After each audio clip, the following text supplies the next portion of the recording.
اعوذ باللہ من الشیطان الرجیم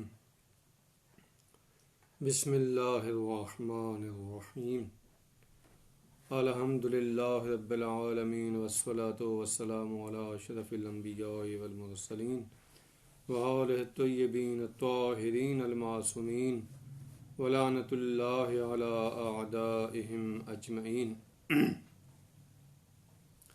اما بعد فقد قال اللہ الحکیم بسم اللہ الرحمن الرحیم یا ایہا الذین آمنوا کتب علیکم الصیام کما کتب علی الذین من قبلکم لعلکم تتقون۔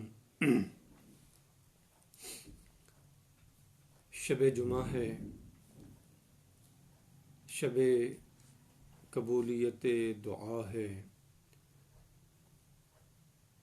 استغفار کی رات ہے، توبہ کی رات ہے، قبولیت کی رات ہے، مناجات کی رات ہے، خدا کے ساتھ راز و نیاز کی رات ہے، اور خصوصاً ماہ مبارک رمضان کے یہ قیمتی لمحات کیونکہ کل ہماری گفتگو ہی اسی دعا پہ تھی کہ دعا کرو۔ پیغمبر اکرم صلی اللہ علیہ وآلہ وسلم نے فرمایا تھا ورفعو، اپنے ہاتھوں کو اٹھاؤ بارگاہ پروردگار میں دعا کے لیے۔ عزیزو،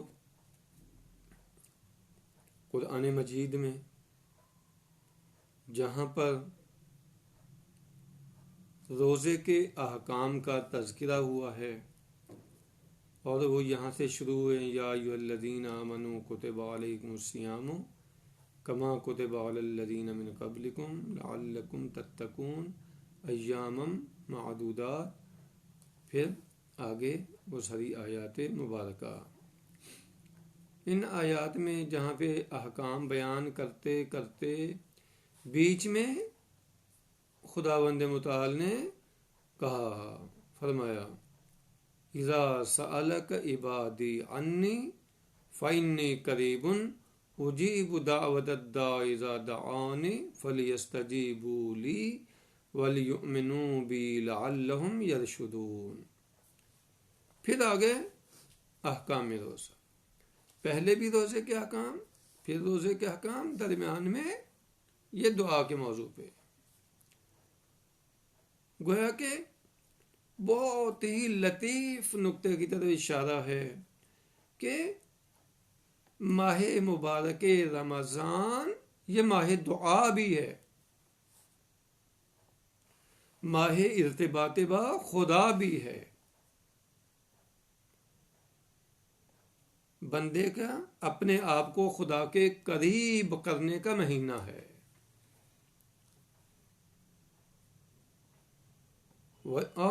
فرمایا وَإِذَا سَأَلَكَ عِبَادِي عَنِّي، اے میرا حبیب جب میرے بارے میں آپ سے یہ لوگ پوچھیں، انی قریب، میں بالکل ان کے قریب ہوں، اجیب دعوت الداع، میں دعا کرنے والے کی دعا کو سنتا ہوں، جواب دیتا ہوں، اذا دعانی، جب وہ مجھے پکارے۔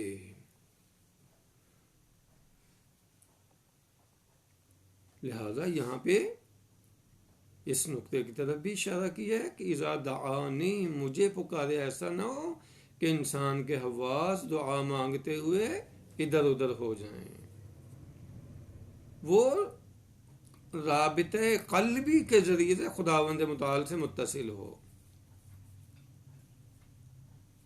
اس کی توجہ ادھر ادھر نہ ہو۔ یہ خلاف دعا ہے، آداب دعا کے خلاف ہے کہ انسان مانگ تو خدا سے رہا ہو لیکن اس کے حواس ادھر ادھر ہوں، یہ نہیں۔ مکمل طور پر اس کے حواس اس بات کی طرف متوجہ ہونا چاہیے کہ میں بارگاہ خدا میں ہوں اور اسی سے مانگ رہا ہوں، کسی اور طرف بالکل اس کا خیال نہ جا رہا ہو، خدا کو ہی پکارے، پکارنا خدا کو ہی ہے۔ فَلْيَسْتَجِيبُوا لِي وَلْيُؤْمِنُوا بِي، بس ان کے لیے سزاوار ہے کہ وہ مجھے پکاریں، وَلْيُؤْمِنُوا بِي، مجھے پر ایمان لے کے آئیں، لَعَلَّهُمْ يَرْشُدُونَ، تاکہ رشد پا سکیں، نشو و نما پاتے ہوئے کمال کی منزل طے کر سکیں۔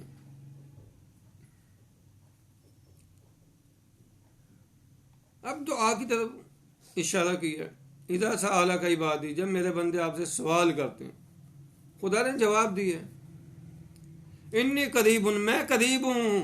یہ بندہ ہے جو خدا سے دور ہو چکا ہے، خدا بند متعال نے یہ نہیں فرمایا کہ میں دور ہوں، انی قریب، میں قریب ہوں۔ وہ کس قدر قریب ہے؟ انسان کی شہ رگ حیات سے زیادہ اس کے قریب ہے۔ نحن اقرب الیہ من حبل الورید، اس قدر وہ قریب ہے۔ تو پھر مسئلہ کس کی طرف سے ہے؟ مسئلہ عزیزو خداوند متعال کی طرف سے نہیں ہے، بندے کی طرف سے ہے کہ اس نے اپنا رابطہ اپنے معبود سے توڑا ہوا ہے، یہ دور ہو گیا ہے، وہ قریب ہے، یہ دور ہو، اس نے اپنے آپ کو دور کر لیا ہے۔ وہ رابطہ کاٹ کر، وہ جو اطاعت کا رابطہ ہے، جو اتصال ہے، اس اتصال کو ختم کر کے یہ کسی اور طرف نکل گیا ہے، خود نکلا ہے۔ لہذا عزیزو، گزشتہ ماہ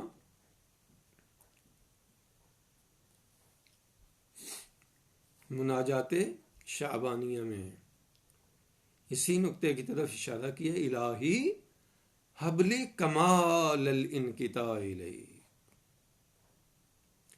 ہے پروردگار مجھے ایسا بنا دے کہ میں مکمل طور پر مخلوق سے کٹ کر تجھ سے رابطہ پیدا کر لوں، بس تجھ سے متصل ہو جاؤں، باقی سب سے ربط کٹ گیا۔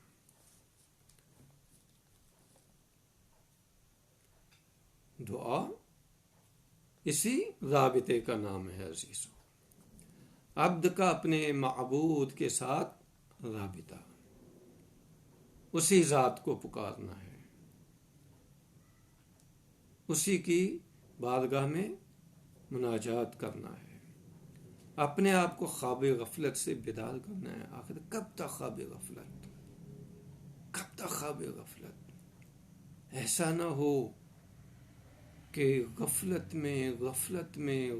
میں یہاں تک انسان قبر میں پہنچ جائے اور پھر اس کی آنکھیں کھلیں اور پھر پتہ چلے ہاں میری تو ساری زندگی غفلت میں گزر گئی، غفلت میں گزر گئی۔ یہ ماہ رمضان کی گھڑیاں غنیمت انسان کو شمار کرنی چاہیے، اپنے آپ کا رابطہ خدا سے جوڑنا چاہیے۔ خدا نے فرمایا انی قریب، میں قریب ہوں۔ یہ بندہ ہے جو رابطہ توڑوا کے بھاگ گیا ہے، بالکل ایسے جیسے مالک جو ہوتا ہے، وہ ایک جو ہے مالک کا جانور ہوتا ہے، وہ رسی کے ذریعے سے بندھا ہوتا ہے، تو وہ رسی توڑوا کے بھاگ جاتا ہے وہاں سے۔ یہ بندہ بھی وہ جو رسی ہے نا، اطاعت کی رسی، اتباع کی رسی، اس کو توڑوا کے بھاگا ہوا ہے.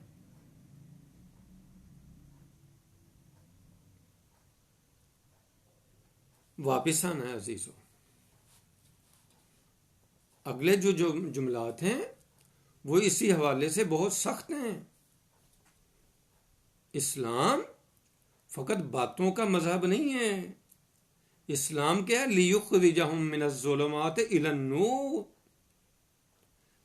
جب تک ظلمتوں میں ہیں اسلام نہیں ہے، یاد رکھیں. نورانیت میں اسلام ہے. انبیاء آئے ہیں، اولیاء آئے ہیں، صلحاء آئے ہیں.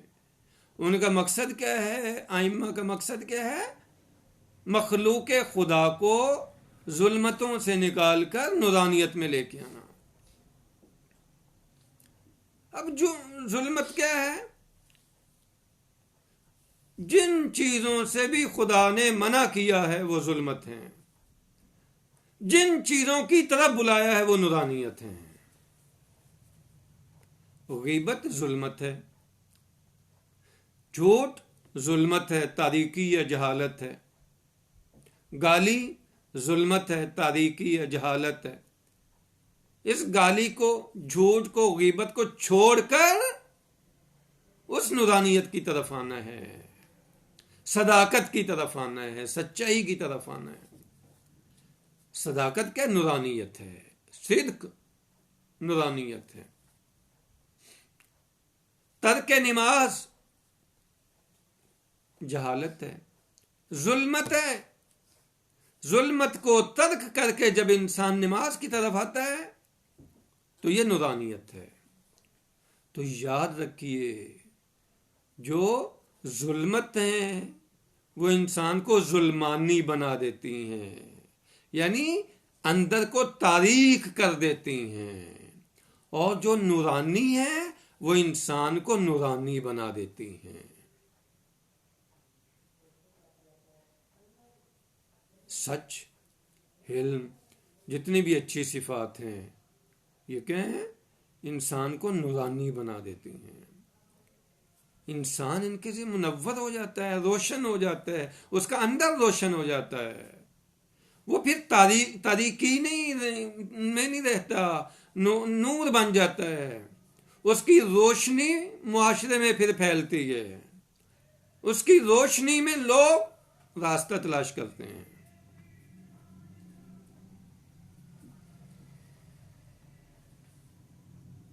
آئیں دیکھیں اگلے جملات میں پیغمبر اکرم صلی اللہ علیہ وآلہ وسلم کیا ارشاد فرماتے ہیں؟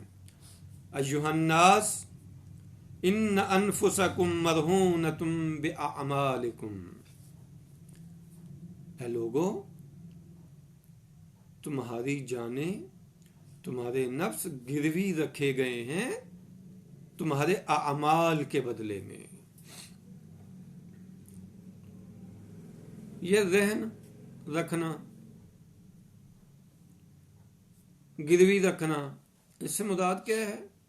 فرض کریں کہ مجھے کچھ پیسوں کی ضرورت ہے، میرے پاس ایک قیمتی چیز ہے، کوئی مجھے قرض دینے کے لیے تیار نہیں ہے، تو وہ میں اپنی قیمتی چیز کسی کو پاس رکھواتا ہوں اور کہتا ہوں کہ مجھے اتنے پیسے دے دو، فلاں ٹائم تک، فلاں وقت تک میں آپ کی رقم لوٹا دوں گا.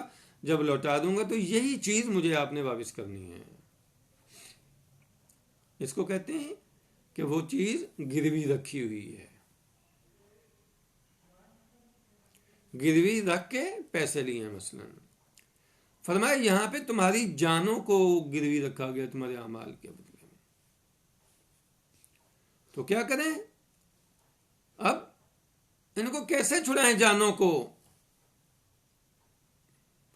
یہ نفوس انسان کے، یہ جانیں جو ہیں، جان جو انسان کی ہے یہ گروی رکھی ہوئی ہے.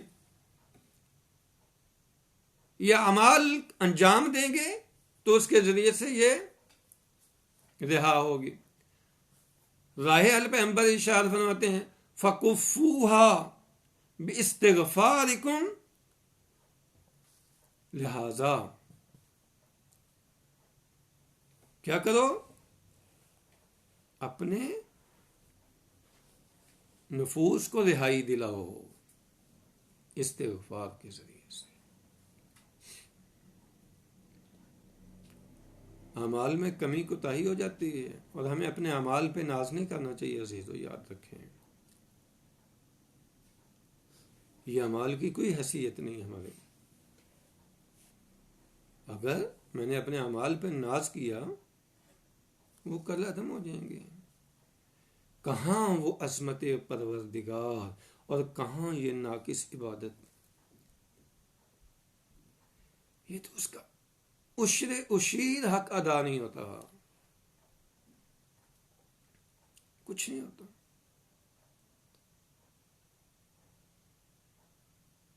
یہ عبادت جو ہم کرتے ہیں یہ نام کی عبادت ہے، جتنی مرضی عبادت کر لیں حق کی عبادت ادا نہیں ہو سکتا۔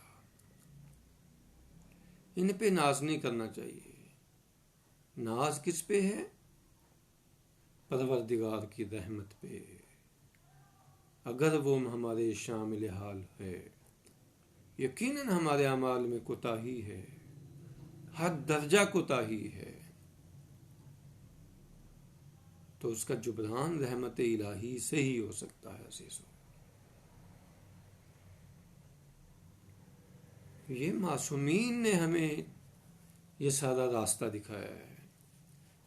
اگر معصومین یہ راستہ نہ دکھاتے تو ہمیں ہلاکت سے نکالنے والا کوئی نہ تھا۔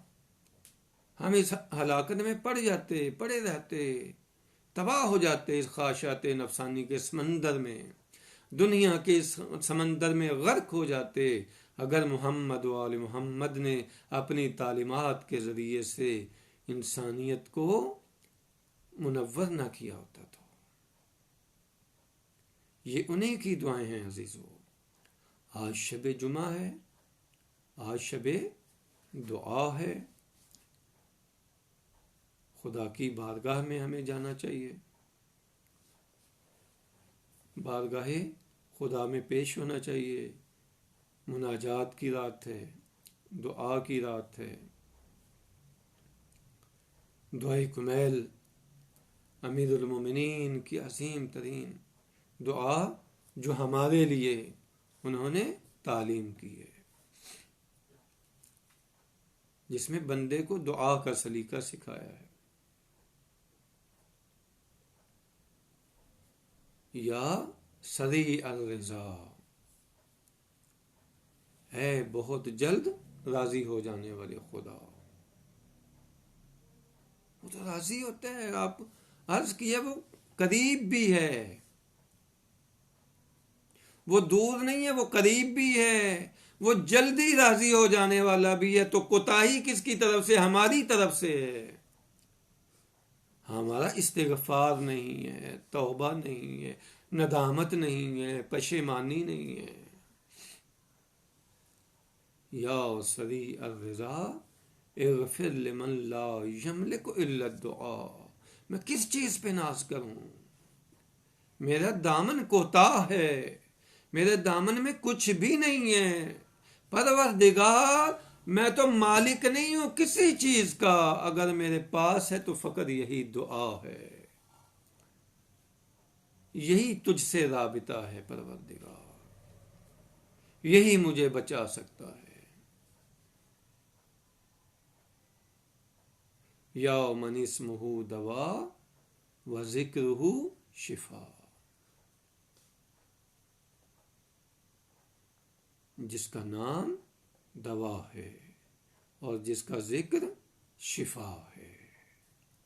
یہ کس نے بتایا ہے؟ یہ راستہ کس نے دیا ہے؟ یہ معصومین نے ہمیں عطا کیا ہے عزیزو۔ ہمیں چاہیے کہ ان کے بتائے ہوئے اس راستے پہ گامزن ہو جائیں۔ یقیناً اسی میں نجات ہے، اسی میں فلاح ہے، اسی میں ہی کامیابی ہے۔ پروردگار سے دعا کرتے ہیں، پروردگار تجھ کو واسطہ محمد و آل محمد کا، تجھ کو اپنی آخری حجت کا واسطہ، ہماری توبہ کو اپنی بارگاہ میں قبول فرما، ہمیں استغفار کرنے کی توفیق نصیب فرما۔ شب جمعہ ہے، ہماری دعاؤں کو مستجاب فرما۔ جن برادران نے، جن خاندان نے دعائیں ہمارے ذمے لگائی ہیں، پروردگار ان کی دعاؤں کو مستجاب فرما۔ جو پریشان حال ہیں ان کی پریشانیوں کو دور فرما۔ پروردگار اس وبا کے ان حالات سے عالم بشریت کو نجات عطا فرما۔ دنیا میں نظام عدل کے قیام کے لیے وارث کربلا امام زمانہ کے ظہور میں تعجیل فرما۔ بالنبی و آلہ ربنا تقبل منا انک انت السمیع العلیم۔ آمین آمین یا رب العالمین برحمتک یا ارحم الراحمین۔ والسلام علیکم ورحمۃ اللہ وبرکاتہ۔